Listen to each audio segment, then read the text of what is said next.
Hello friends, எல்லோரும் எப்படி இருக்கீங்க? வெல்கம் டு சோயா மாரி சேனல். இன்றைக்கி சோயா சில்லி தான் செய்ய போகிறாங்க. பாருங்கள், சோயா எடுத்துருக்குறேன். இது நம்ம நல்லா தண்ணியில் கொதிக்க வச்சு நல்லா ஒரு 10 நிமிஷம் ஊற வச்சுட்டு சில்லி போடலாம்.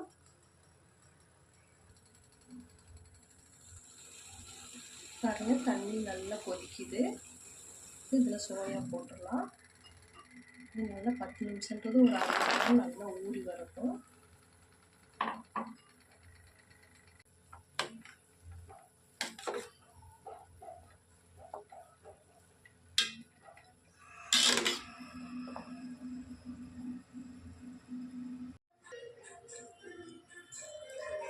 பாருங்கள், சோயா நல்லா ஊறிடுச்சு. நல்லா 10 நிமிஷத்துக்கு ஒரு 1/2 மணி நேரமே நல்லா ஊறிடுச்சு. இதை நல்லா தண்ணி ஊற்றி 2-3 டைம் நல்லா சுத்தமாக கழுவி எடுத்துகிட்டு வந்துடலாம்.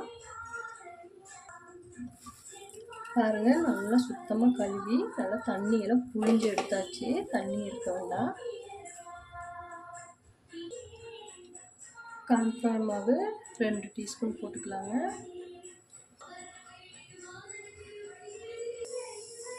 அரிசி மாவு 1 ஸ்பூன் போட்டுக்கலாம். மஞ்சள்தூள் 1/4 டீஸ்பூன், கொஞ்சம் கம்மியாங்க. மிளகாத்தூள் 2 ஸ்பூன் போட்டுக்கலாம்.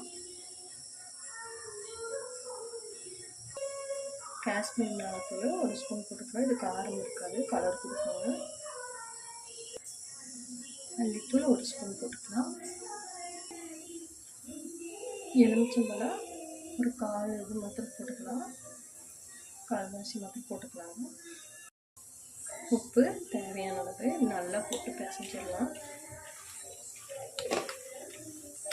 தண்ணி ஊற்றாமையே பிசைஞ்சிடலாங்க. இதுலேயே தண்ணி இருக்கும், தண்ணி ஊற்றாதீங்க.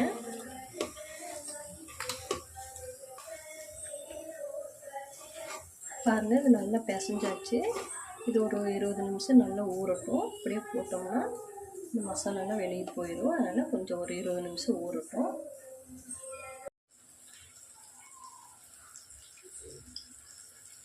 பாருங்கள், இது நல்லா ஊறி இருக்குது.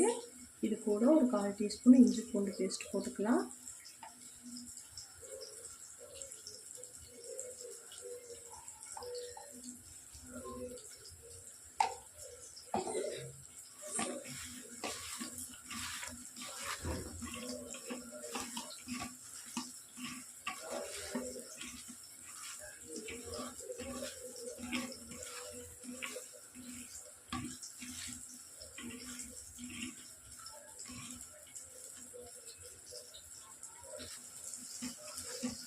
பாருங்கள், எண்ணெய் காஞ்சிட்டு இருக்குது. கொஞ்சம் இதுவும் ஒவ்வொன்றா போட்டுக்கலாம்.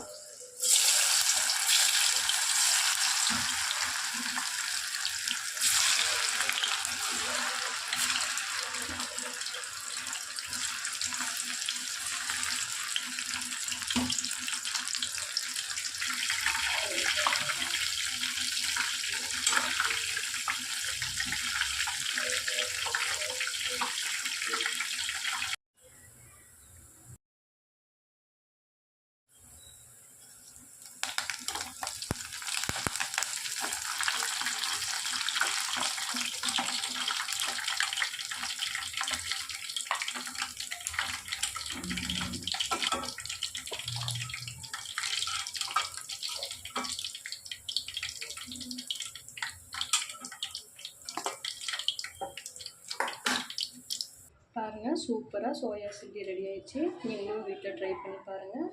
சோயா மாரி சேனலுக்கு மறக்காமல் சப்ஸ்கிரைப் பண்ணுங்கள், லைக் பண்ணுங்கள், ஷேர் பண்ணுங்கள். ஓகே, பாய்.